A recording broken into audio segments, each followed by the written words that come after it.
மாண்புமிகு பேரவைத் தலைவர்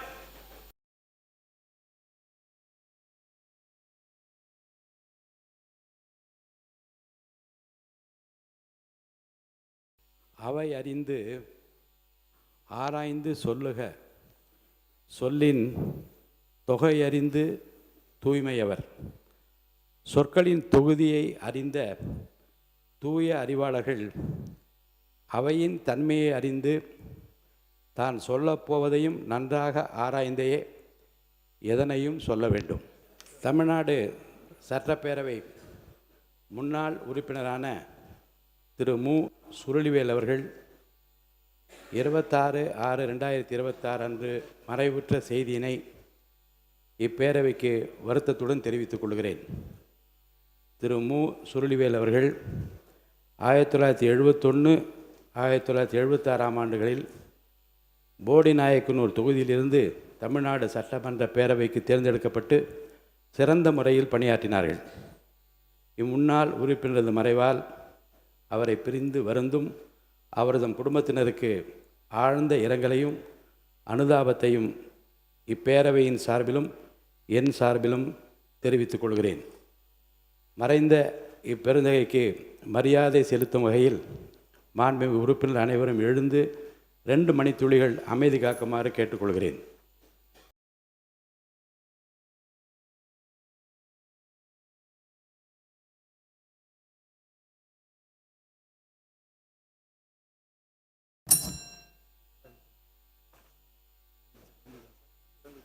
இரங்கல் தீர்மானங்கள்.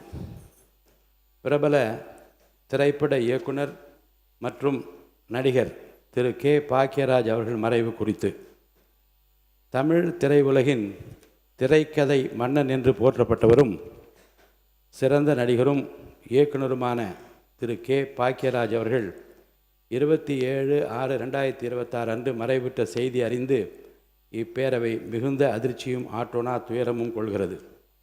திரு கே. பாக்கியராஜ் அவர்கள் தனது தனித்துவமான கதை சொல்லும் பாணியாலும் சமூக யதார்த்தங்களை நகைச்சுவையோடு பிரதிபலித்த உன்னத திரைக்கதை உத்திகளாலும் தமிழர் நெஞ்சங்களில் நீங்கா இடம்பெற்றவர்.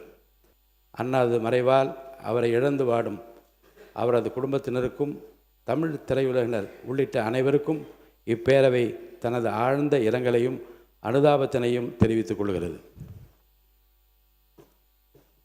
திரு புவியரசு பிரபல கவிஞர் மற்றும் எழுத்தாளர் அவர்கள் மறைவு குறித்து பிரபல கவிஞரும் எழுத்தாளருமான திரு புவியரசு அவர்கள் 30/6/2026 அன்று மறைவுற்ற செய்தி அறிந்து இப்பேரவை அதிர்ச்சியும் ஆற்றோனா துயரமும் கொள்கிறது. அன்னாரது மறைவாய் அவரை பிரிந்து வாடும் அவரது குடும்பத்தினருக்கும் சக படைப்பாளிகளுக்கும் வாசகர்களுக்கும் பேரவை தனது ஆழ்ந்த இரங்கலையும் அனுதாபத்தினையும் தெரிவித்துக் கொள்கிறது.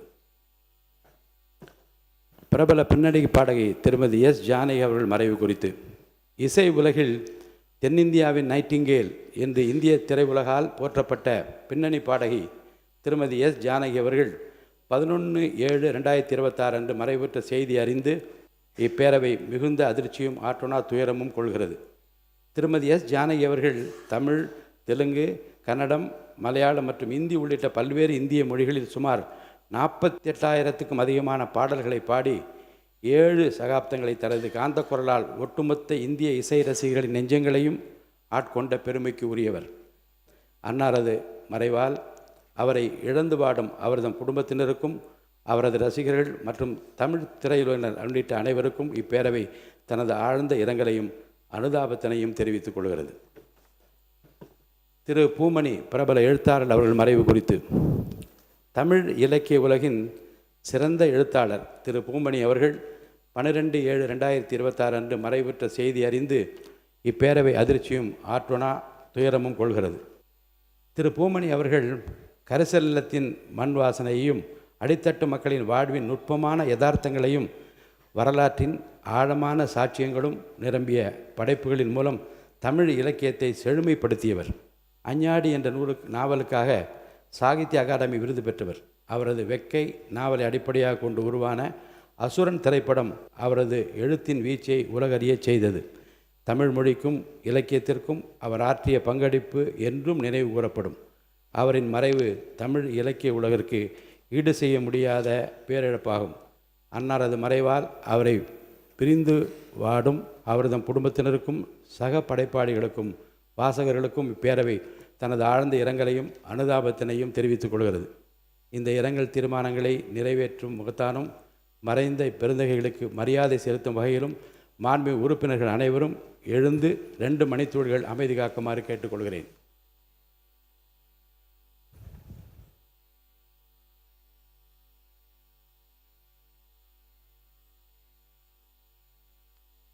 மேகதாது அணை குறித்தும் காவேரி டெல்டா பகுதியில் குறுவை சாகுபடி பாதிப்பு குறித்தும் முன்னறிப்பு கொடுத்துள்ளார்கள். இவற்றின் நான் சிறப்பு கவன ஈர்ப்பு தீர்மானமாக மட்டும் எடுத்துக்கொள்கிறேன். மாண்புமிகு முதலமைச்சர் அவர்கள்.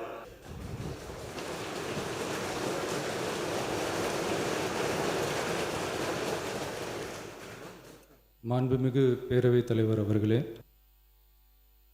காவிரி விவகாரத்தில் எதிர்கட்சி சில விவரங்களை கேட்டிருக்கிறாங்க.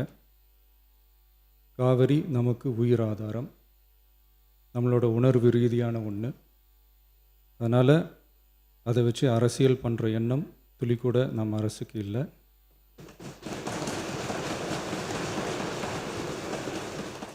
மேகதாது விவகாரத்தில் நாம் எல்லாரும் சேர்ந்து தான் தீர்மானம் போட்டோம். அதை நேர்முக கடிதமாக மாண்புமிகு பிரதமர் அவர்களுக்கும் அனுப்பி வச்சிருக்கிறோம். அதோடு நாம் அப்படியே இருந்துடல. ராஜ்யசபாவில் ஒன்றிய ஜல் சக்தி துறை இணை அமைச்சர் மேகதாது அணை பற்றி முழு விவரங்களை குறிப்பிடலைன்னு தெரிஞ்சதும் காவிரி நடுவர் மன்றத்தின் இறுதி தீர்ப்பு மற்றும் மாண்புமிகு சுப்ரீம் கோர்ட் தீர்ப்பு சம்பந்தமான விதிகள் மற்றும் பத்திகளை கோட் பண்ணி மேகதாது திட்டத்துக்கு எந்த விதமான சட்டபூர்வமான அனுமதியோ நிர்வாக அனுமதியோ வழங்கக்கூடாதுன்னு மாண்புமிகு பிரதமர் அவர்களுக்கு அடுத்த நாளே நேர்முக கடிதம் எழுதினோம். காவிரி நதிநீர் பங்கீட்லேயும் சரி, மேகதாது அணை கட்டுற முயற்சிகளை தடுக்கிறதுலையும் சரி, தமிழ்நாட்டோட உரிமையை நம்ம அரசு கொஞ்சம் கூட விட்டு தரவே தராது. அதுதான் நம்மளோட நிலைப்பாடும். அதே நேரத்தில் கர்நாடகாவில் சில அணைகள் கட்ட ஆரம்பித்ததை பற்றியும் இதே அவையில் 1969 ஒரு விவாதம் நடந்திருக்கு. அப்போது நீர்வளத்துறை அமைச்சராக இருந்தது யார்? அப்போ அணை கட்ட விட்டது ஏன்னு கேட்டு காவிரி விவகாரத்தை ரொம்ப கவனமாக கையாளணும். எந்த கட்சி ஆளுகிறது, எந்த கட்சிக்கு பெருமை, யாருக்கு பெருமைன்னெலாம் பார்க்கக்கூடாது, இது தமிழக மக்களுடைய பிரச்சனை அப்படின்னு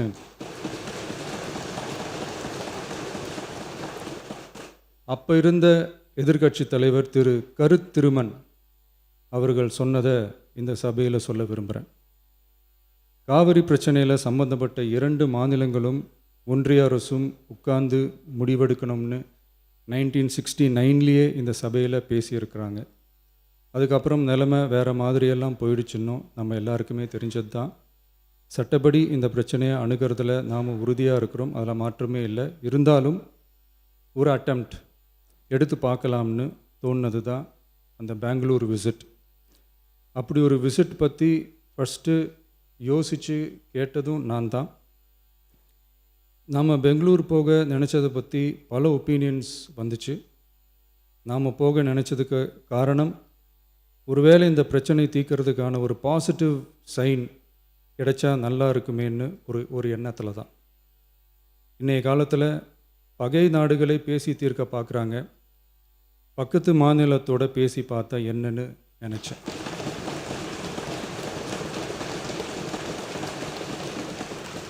அதனால தான் அப்படி ஒரு அட்டெம்ப்ட் எடுக்க நான் ட்ரை பண்ணோம். ஒருவேளை அந்த அட்டெம்ப்டில் ஒரு அவமானம் நேர்ந்தால் என்ன செய்யன்னு சில பேர் கேட்டாங்க. அப்படி நடந்தால் தமிழ்நாட்டு மக்களுக்காக அதையும் தாங்க தயாராக தான் இருக்கேன்.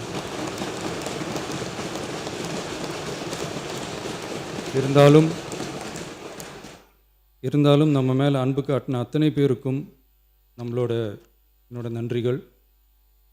இந்த காவிரி விவகாரம் பற்றி மாண்புமிகு நீர்வளத்துறை அமைச்சர் அவர்கள் உரிய விளக்கம் அளிப்பார். அதே மாதிரி காவிரி பிரச்சனையால் பாதிக்கப்பட்ட விவசாயிகளுக்கான அந்த இன்சூரன்ஸ் ப்ரீமியம் அரசே கட்டுறதை பற்றி கேட்டிருந்தாங்க. அதுக்கான விரிவான பதிலை மாண்புமிகு விவசாய அமைச்சர் அவர்கள் தருவார். அப்புறம் இந்த குறுவை சாகுபடிக்கு அந்த நிவாரண தொகுப்பு பற்றி எதிர்க்கட்சியிலேருந்து கேட்டிருந்தாங்க. அந்த குறுவை சாகுபடிக்கு அந்த நிவாரணம் ஏற்கனவே கொடுத்தாச்சு, வழங்கியாச்சு. இது அரசியலே நாங்கள் தான் அப்படின்னு சொல்லிக்கிறவங்களுக்கு இது எப்படி தெரியாமல் போச்சுன்னு எனக்கு தெரியல. நீர்வளத்துறை அமைச்சர் அவர்கள்.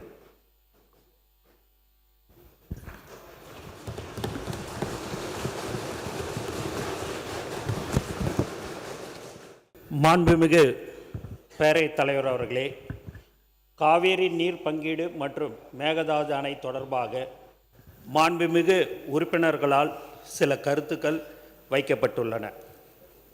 காவேரி நதிநீர் பங்கீடு தொடர்பாக காவேரி நடுவர் மன்றம் மற்றும் உச்ச நீதிமன்ற ஆணை மற்றும் பல்வேறு ஆணைகள் மூலம் தமிழ்நாட்டு உரிமை நிலைநாட்டப்பட்டுள்ளது. நீரியல் மற்றும் வானிலை நிலவரங்களை ஆய்வு செய்த பின்னர் 29/7/2026 முதல் 12/8/2026 வரை பில்லுகுண்டுவில் வினாடிக்கு 3500 கனஅடி வீதம் மொத்தம் 4.536 TMC நீர் கிடைப்பதை உறுதி செய்யும் வகையில் கிருஷ்ணராஜா சாகர் மற்றும் கபினி அணையிலிருந்து நீரை திறந்துவிடுமாறு கர்நாடக அரசுக்கு காவேரி நீரை முறைப்படுத்தும் குழு அறிவுறுத்தியது. ஆனால் கர்நாடகா அறிவுறுத்தப்பட்டபடி நீரை அளித்தாலும் பற்றாக்குறை காலத்திற்கான விகிதாசார பங்கீட்டில் 5.379 TMC அளவு பற்றாக்குறை பேக்லாக் இருக்கும் என்பதை தமிழ்நாடு சுட்டிக்காட்டியது. இருப்பினும் 30/7/2026 அன்று நடைபெற்ற காவேரி நீர் மேலாண்மை ஆணையத்தின் CWMA 54வது கூட்டத்தில் குழுவின் முடிவை ஆணையம் உறுதி செய்தது. எனினும் கர்நாடக அரசு இதை முழுமையாக செயல்படுத்தவில்லை. 29/7/2026 முதல் 2/8/26 வரை 3500 கனஅடி கிடைக்க வேண்டிய இடத்தில் 144 முதல் 619 கனஅடி வரை மட்டுமே கிடைத்தது. எனவே 12/8/2026க்குள் நீர் வந்து சேருமாறு கர்நாடக அரசுக்கு உத்தரவிடவும் 1/6/2026 முதல் 28/7/2026 வரை உள்ள நிலுவை நீரை உடனடியாக திறந்துவிடவும் பற்றாக்குறை விகிதாசார அடிப்படையில் ஈடு செய்யவும் தமிழ்நாடு அரசு காவேரி நீர் மேலாண்மை ஆணையத்தை வலியுறுத்தியது. மேலும் மாண்புமிகு தமிழ்நாடு முதலமைச்சர் அவர்களின் அறிவுறுத்தலின்படி இது தொடர்பாக 3/8/2026 அன்று உச்ச நீதிமன்றத்திலும் மனு தாக்கல் செய்யப்பட்டுள்ளது. மேலும் தமிழ்நாடு முதலமைச்சர் அவர்களின் உத்தரவுப்படி நீர்வளத்துறை செயலாளர் CWMA தலைவருக்கு 3/8/2026 அன்று எழுதிய கடிதத்தில் 31/7/2026 முதல் கர்நாடகாவின் 4 அணைகளுக்கும் வரும் நீரின் அளவு கணிசமாக அதிகரித்துள்ளதை சுட்டிக்காட்டியுள்ளார்.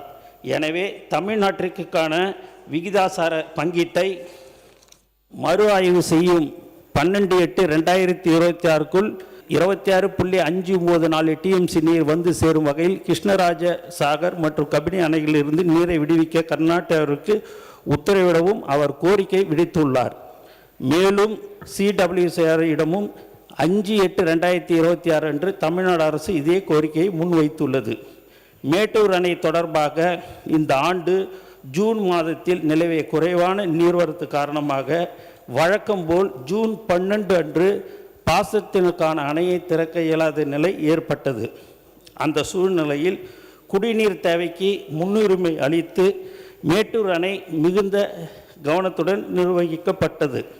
2026-27 ஆண்டு தென்மேற்கு பருவமழை 4/6/2026 அன்று தொடங்கிய போதிலும் ஆரம்ப கட்டத்தில் கர்நாடக அணைகளின் நீர்பிடிப்பு பகுதிகளில் மழைப்பொழிவு வழக்கத்தை விட மிகவும் குறைவாக இருந்தது. இதன் காரணமாக காவேரி நீர்வரத்தும் குறைந்தது.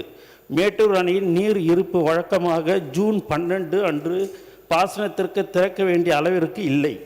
ஒரு முறை அணை திறக்கப்பட்டால் பாசனத்திற்கு தேவையான தண்ணீரை தடையடைந்து தொடர்ந்து வழங்க வேண்டும். எனவே அரசு மிகுந்த பொறுப்புணர்வுடன் குடிநீர் தேவைக்கு முன்னுரிமை அளித்து அணையை நிர்வகித்தது.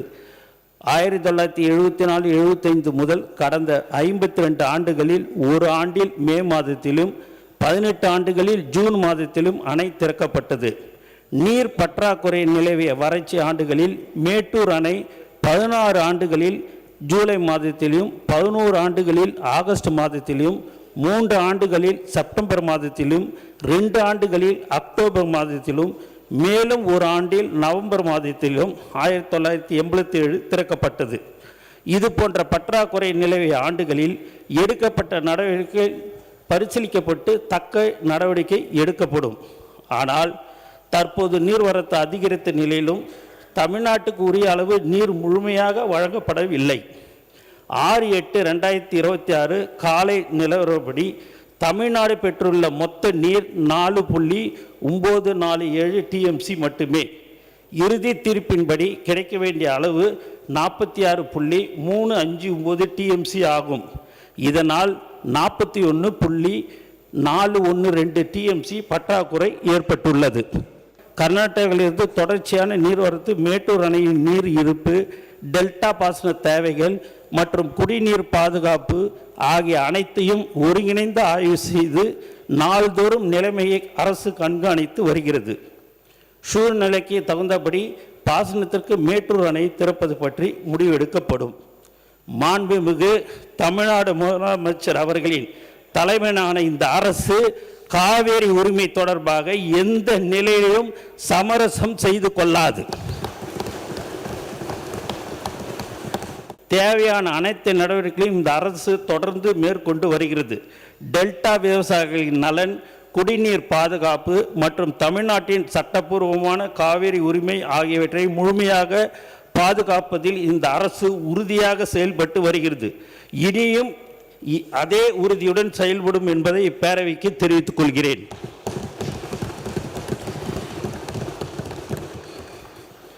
ஏற்கனவே காவேரி நீர் பங்கீடு தொடர்பாகவும் மற்றும் மேகதாது அணை தொடர்பாகவும் தமிழ்நாடு அரசின் நிலைப்பாட்டை மாண்புமிகு தமிழ்நாடு முதலமைச்சர் அவர்கள் நேரடியாக 27/5/2026 மற்றும் 16/6/2026 தேதிகளிலும் மற்றும் பல கடிதங்கள் வாயிலாகவும் மாண்புமிகு இந்திய பிரதமர் அவர்களை வலியுறுத்தி உள்ளார்கள். 25/5/2026 அன்று உயர்மட்ட ஆலோசனை கூட்டம் நடத்தி மேகதாது திட்டத்தை தடுக்க அடுத்த கட்ட சட்ட நடவடிக்கைகள் குறித்து விரிவாக ஆலோசனை மேற்கொண்டார். தொடர் நடவடிக்கையாக தேசிய பசுமை தீர்மானத்தின் NGT முதன்மை அமர்வில் அசல் மனு தாக்கல் செய்து சுற்றுச்சூழல் அனுமதி பெறாமல் பூமி பூஜை உள்ளிட்ட எந்த நடவடிக்கைகளும் கர்நாடக அரசு மேற்கொள்ளக்கூடாது என்றும் இரு மாநில பிரச்சினை தீரும் வரை மத்திய சுற்றுச்சூழல் அமைச்சகம் எந்த அனுமதியும் வழங்கக்கூடாது என்றும் தமிழ்நாடு அரசு வலியுறுத்தியது. 19/6/2026 அன்று கர்நாடக அரசு தன்னிச்சையாக காவேரி நதியின் குறுக்கே மேகதாதுவில் அணை கட்ட முயற்சிக்கும் செயலுக்கு எதிர்ப்பு தெரிவித்தும் கர்நாடக அரசு மேகதாது அணை திட்டத்துக்கு தொழில்நுட்பம் மற்றும் சுற்றுச்சூழல் உட்பட எவ்வித அனுமதியும் அளிக்கக்கூடாது என ஒன்றிய அரசை வலியுறுத்தியும் சட்டமன்ற பேரவையில் அரசினர் தனி தீர்மானமும் மாண்புமிகு தமிழ்நாடு முதலமைச்சர் அவர்கள் கொண்டு வரப்பட்ட அனைத்து கட்சியினராலும் ஒருமனதாக தீர்மானம் நிறைவேற்றப்பட்டது. இந்த தீர்மானத்தை வலியுறுத்தி அதே நாளில் மாண்புமிகு தமிழ்நாடு முதலமைச்சர் அவர்கள் இந்திய பிரதமருக்கு நேர்முக கடிதம் அனுப்பியுள்ளார்கள்.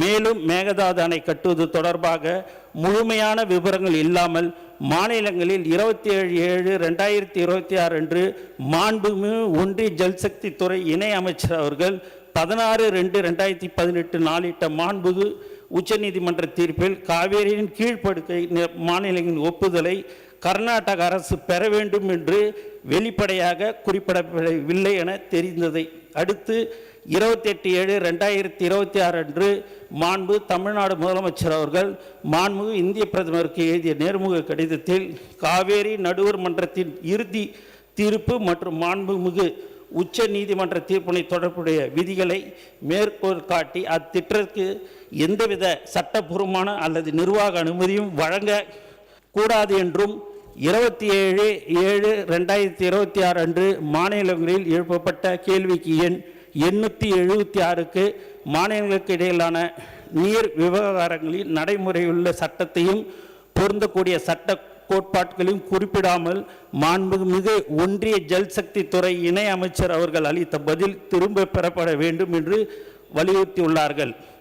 3/8/2026 அன்று நாடாளுமன்றத்தில் மத்திய ஜல்சக்தி அமைச்சகம் அளித்த பதிலும் கர்நாடக அரசு நடுவர் மன்ற தீர்ப்புக்கு இணங்க திருத்தப்பட்ட விரிவான திட்ட அறிக்கையை இதுவரை சமர்ப்பிக்கவில்லை என்று தெரிவிக்கப்பட்டுள்ளது. இது தமிழ்நாடு அரசின் நிலைப்பாட்டை மேலும் உறுதிப்படுத்துகிறது. இதற்கிடையே மத்திய நீர்வள குழுமம் CWC காவேரி படிகளில் புதிய நீர்ப்பாசனம் மற்றும் பல்நோக்கு திட்டங்கள் தயாரிப்பதற்கான வழிகாட்டுதல்களை டிசம்பர் 2025 சம்பந்தப்பட்ட மாநிலங்களுக்கு அனுப்பி வைத்தது. காவேரி படுகை ஒரு பற்றாக்குறை படுகை, ஆதலால் எந்தவித புதிய திட்டம் செயல்படுத்துவதற்கும் வாய்ப்பில்லை என்பதால் இந்த வழிகாட்டு நெறிமுறைகளை திரும்ப பெறுமாறு மத்திய நீர்வள குழுமத்தையும் மத்திய ஜல்சக்தி அமைச்சகத்தையும் கேட்டுக்கொண்டது. இருப்பினும் அந்த வழிகாட்டு நெறிமுறைகளை திரும்ப பெறாததால் கர்நாடக அரசு இவற்றை பயன்படுத்தி புதிய திட்டம் தயாரிக்க வாய்ப்புள்ளதால் மாண்புமிகு தமிழ்நாடு முதலமைச்சர்களின் உத்தரவுப்படி தமிழ்நாடு அரசு 3/8/2026 அன்று மாண்புமிகு உச்சநீதிமன்றத்தில் இந்த வழிகாட்டு நெறிமுறைகளை திரும்ப பெறுமாறு மத்திய நீர்வள குழுமத்துக்கு உத்தரவிடக் கோரி ஒரு ரிட்டு மனு தாக்கல் செய்துள்ளது. எனவே காவேரி நதிநீர் பங்கீட்டு மற்றும் கர்நாடக அரசு மேகதாது அணை கட்ட மேற்கொண்டு வரும் முயற்சிகளை தடுப்பது உள்ளிட்ட முக்கிய பிரச்சனைகளில் மாண்புமிகு தமிழ்நாடு முதலமைச்சர் அவர்களான தலைமையிலான தமிழக வெற்றி கழக அரசு உரிய கவனம் செலுத்தி தமிழ்நாட்டின் உரிமையை சிறிதும் விட்டு கொடுக்காமல் தொடர்ந்து நடவடிக்கை மேற்கொண்டு வருகிறது என்ற விவரத்தை இந்த மாமன்றத்துக்கு மாண்பு மேயர் தலைவர் அவர்கள் வாயிலாக தெரிவித்துக் கொள்கிறேன்.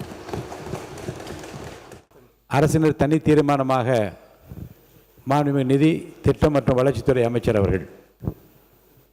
மாண்புமிகு பேரவைத் தலைவர் அவர்களே, ஒன்றிய அரசால் வசூலிக்கப்படும் வரிகளில் இருந்து தமிழ்நாடு மாநிலத்திற்கு உரிய நிதி பகிர்வை வழங்க கோரும் இந்த தீர்மானத்தை இந்த பேரவையின் பரிசீலனைக்காக முன்மொழியுள்ளேன். இந்திய அரசியல் அமைப்பு சட்டத்தில் வலியுறுத்தப்பட்டுள்ள நிதிசார் கூட்டாட்சி கொள்கைகளை நினைவு கூர்ந்தும் மாநிலங்கள் தங்களது அரசியல் அமைப்பு சார்ந்த பொறுப்புகளை திறம்பட நிறைவேற்றுவதற்கு நியாயமான மற்றும் சமமான நிதி பகிர்வை முறையை இன்றியமையாது என்பது உணர்ந்தும் தமிழ்நாடு மாநிலம் தொடர்ச்சியான பொருளாதார வளர்ச்சி, தொழில் முன்னேற்றம், ஏற்றுமதி, சிறந்த நிதி மேலாண்மை மற்றும் ஒன்றிய அரசால் வசூலிக்கப்படும் வரிகளுக்கு குறிப்பிடத்தக்க அளவில் பங்களிப்பு செய்ததன் மூலம் தேசிய பொருளாதாரத்திற்கு தொடர்ந்து முக்கிய பங்களிப்பை வழங்கி வருவதை கவனத்தில் கொண்டும், மேலும் மத்திய வரிகளின் பகிர்வு என்பது சமத்துவம், சம உரிமை, நிதி முயற்சி, நல்லாட்சி திறன் மற்றும் மாநிலங்களின் வளர்ச்சி தேவைகள் ஆகிய கொள்கைகளின் அடிப்படையில் அமைய வேண்டும் என்பதையும், மக்கள் தொகை கட்டுப்பாடு மற்றும் மனிதவள மேம்பாட்டில் சிறப்பாக செயல்பட மாநிலங்கள் எந்தவித பாதக நிலையிலும் வைக்கக்கூடாது என்பதையும் கருத்தில் கொண்டு இந்த பேரவை ஒன்றிய அரசை பின்வருமாறு வலியுறுத்தி தீர்மானிக்கிறது. இந்திய அரசியல் அமைப்பின் நிதிசார் கூட்டாட்சி கொள்கைகள், சமத்துவம் மற்றும் நியாயம் ஆகியவற்றுக்கு இணங்க ஒன்றிய அரசுக்கு செலுத்தப்படும் வரிகளிலிருந்து தமிழ்நாடு மாநிலத்திற்கு உரிய நிதி பகிர்வை உறுதி செய்ய வேண்டும். மாநிலங்களின் பொருளாதார பங்களிப்பு, நிதி முயற்சி, நல்லாட்சி திறன் மற்றும் வளர்ச்சி தேவைகளை உரிய முறையில் அங்கீகரிக்கும் வகையில் மத்திய வரிகளின் பகிர்வு வெளிப்படையான, புறநிலை அற்ற மற்றும் சமமான நடைமுறையை பின்பற்ற வேண்டும். மக்கள் தொகை கட்டுப்பாடு மற்றும் மனிதவள மேம்பாட்டில் மாநிலங்கள் அடைந்துள்ள சாதனைகள் காரணமாக மத்திய வரிகளின் பகிர்வுக்கான அளவுகோல் எந்த மாநிலத்தையும் பாதகமான நிலையில் வைக்காதவாறு அமைக்கப்பட வேண்டும். எதிர்காலத்தில் மத்திய வரிகளின் பகிர்வு தொடர்பான ஏற்பாடுகளை மேற்கொள்ளும் போது தமிழ்நாடு மாநிலத்தின் நியாயமான நிதி நலன்கள் பாதுகாக்கப்படுவதற்கான உரிய நடவடிக்கைகள் மேற்கொள்ள வேண்டும். இந்த தீர்மானத்தை மாண்புமிகு உறுப்பினர்கள் முழு மனதோடு ஆதரிக்க வேண்டும் என்று அன்புடன் கேட்டுக்கொள்கிறேன். மாண்புமிகு நிதி திட்டம் மற்றும் வளர்ச்சித்துறை அமைச்சர் அவர்களின் தீர்மான பேரவையின் முடிவு கூட்டப்படுகிறது. ஏற்போர் ஆம் என்க, மறுப்போர் இல்லை என்க. மறுப்போரே இல்லை என்று கருதுகிறேன். மறுப்போரே இல்லை. தீர்மானம் ஒரு மனதாக நிறைவேறியது. பேரவையின் இன்றைய நிகழ்ச்சிகள் இத்துடன் முடிவுற்றன. பேரவை மீண்டும் 10/8/2026 நாள் திங்கட்கிழமை காலை 9:30 மணிக்கு கூடும். வணக்கம்.